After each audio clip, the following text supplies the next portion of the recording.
ನನ್ನ ಮನಸ್ಸು ಯಾಕೋ ಈಗ ನನ್ನ ಮಾತೆ ಕೇಳುತ್ತಿಲ್ಲ, ಗೊತ್ತಿಲ್ಲದೆ ಶುರುವಾಗೋಯ್ತು ಲವ್ ಅನ್ನೋ ಉಯ್ಯಾಲ.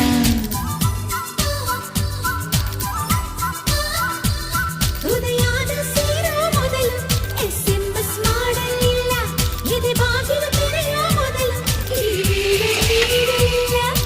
ಮೊದಲ ಲುಕ್ಕಿನಲ್ಲೇ ನಾನು ಲಕ್ಕಿಯಾದೆ.